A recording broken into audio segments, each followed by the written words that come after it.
Hello, happy Wednesday. They do come around rather quickly, don't they? No news on the Huddle Cafe. Quite a couple of people have been asking me of late. They did say March, thereabouts. So if I hear back from Amanda or the team with any news, or they put it on their socials, then I'll share it and let you know. And I think that's quite nice that people have been asking, because that tells me that it's definitely something that's been missed and something that's really wanted as an independent cafe, which is brilliant. So as soon as I hear anything, you know, I will share it, sharing all the good stuff. And more good stuff coming up. We have shared 3 or 4 events on Facebook today, which will obviously go on the Main Deal website, which is Send Parent Support Group at Luna on the 5th of February, and Mama Mingles and Mocktails. And then I got that wrong last week, and it could have been a whole different event.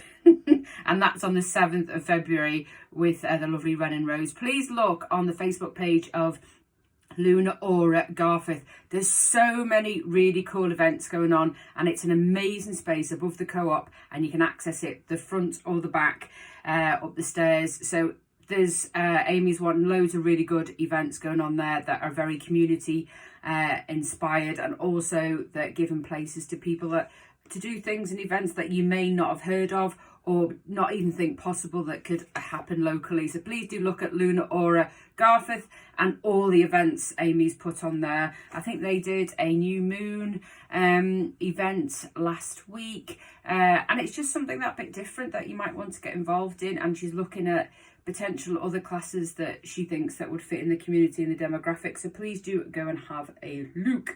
The Podge is coming back, even though it's not till March, and I think they may have had to postpone this band, a 5-piece blues band called Struggle Boogie. And I think they were due to play a couple of Saturdays ago, but for one thing or another they couldn't. So they are back from 7:30. Live music again, you can't really beat it, can you? And we've got quite a few places actually where I'm going to lead on to a subject in a minute with regards to sort of hospitality involving pubs and stuff. But it's really good that we have quite a lot of live music. And if you're not too sure what's on, there is a Facebook page called Garforth Music, and you can Garforth Music Scene, sorry, and you can have a look there about what's coming up. The admin sort of put stuff on there, so there's lots of live music on. And I don't think there's anything better than having an option where there is some live music on while you're having a beer or a cocktail. Or something going on, so there's another reason just to go to the pub, because I do feel, and this is purely my opinion, a pub needs to diversify a little bit in the next 5 years.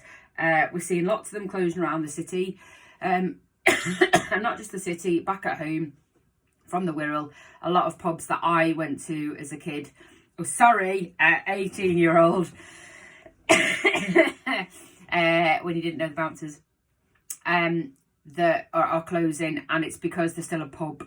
And I'm not saying it's going to affect all. I'm not going to say that's exactly how everything will go, but I just have, and usually my hunch and gut feeling more often than not are a bit right. I just think just an old traditional pub that does nothing, so just doesn't do anything at all, just still a pub, needs to diversify a little bit with regards to what it offers, events on, live music, things going on, things to involve the people that come in, stuff like that just needs to happen more regularly, so you just don't go to the pub. Because a long time ago, when, I don't know, tradespeople would stop off at the pub after doing the job and then have a pint or two, which is not great anyway, and then they go home, that's gone. It's still minimal, but we're just changing and just evolving. So I think within the next less than 5 years, I just think we need places to be just something more entertaining for, you know, if you just want to go and have a glass of wine and come away, great, but there just needs to be more happening to keep people to stay. So that is my opinion and my gut feeling. Nice to see the Arabian horse in Aberford if you were an Aberfordian. That's a really good word, isn't it? Aberfordian, Garfordian. I've noticed they are back on doing food, so if you're in Aberford and you'd like to walk to the pub and have some food, have some dinner, fabulous. But I'm going to touch on, and I've put some posts out, and I've got some scheduled posts coming out about where you go and where you choose to go for dinner. I've seen, since being back sort of after Christmas period, and before, which normally in hospitality, sort of November, December is their busiest times. But businesses were shutting. Independent businesses that have maybe grown a little bit, whether they've got 1, 2 or 3 restaurants under their umbrella, they're shutting down, more so in January, which is a bugger of a month for anybody in hospitality. They're closing down because it's not that the place is not busy. It's not that there's not enough going on. It's not that the food isn't very good. It's everything else that costs money. And some hospitality industries are still sort of feeling the effects from COVID, and loans and business just completely stopped for them, and they took ages to come back. All that still has a knock-on effect, and then obviously bills are just kicking arse. Hence why a fair few businesses, even on Main Street, have gone.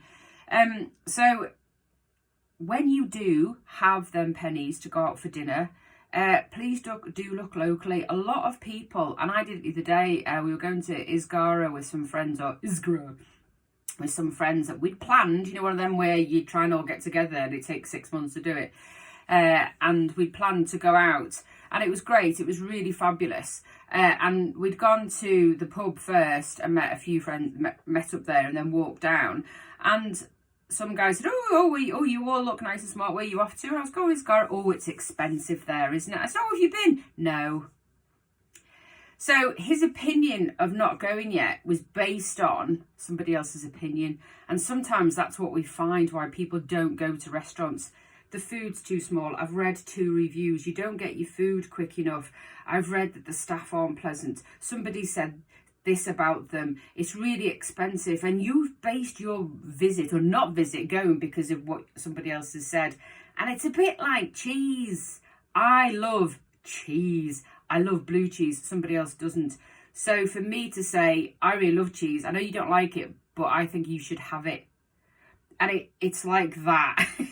So please, when you do look local, how many people have not been to the Station House Cafe, for example, because they know it's there, but they keep forgetting about it, or they know it's there, and people have said really nice things about it, but don't put it on their sort of list of places to go because it's just not in their psyche to go. So go and follow all the hospitality that we have in and around Garforth and Kidpacks and Alton.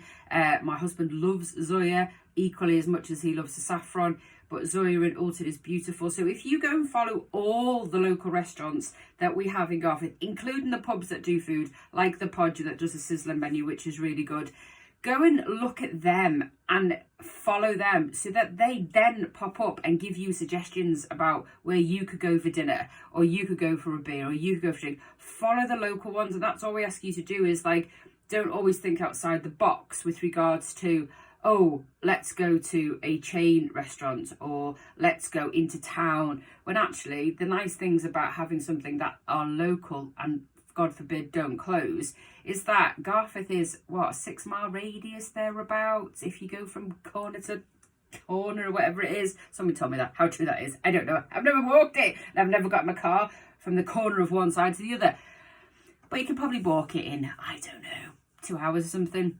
So we're not very big, but the fact that that is beautiful in our town, not a village, is the fact that you could go somewhere, enjoy yourself, walk home.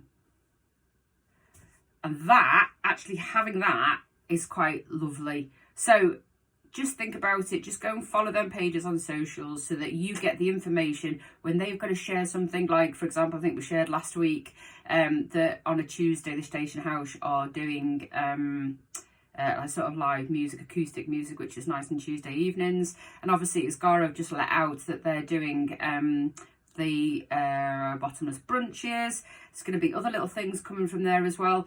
And also, not necessarily reading the 2 or 3 reviews out of the 1,000 that you deem as bad, but sometimes rather than doing a review, if you've been somewhere and you think, oh, that's really nice, but I feel that would make this a better place, or this would make it a better experience, make a suggestion. Independent businesses sometimes quite like suggestions, and if they keep saying the same thing, it might give them the impetus to do something different. So just be kind to our lovely hospitality, because what we don't want is them closing and then you don't have options to walk, have a beer, have something nice and walk home. Have a beautiful day. It's 7 degrees, but the weather is shining.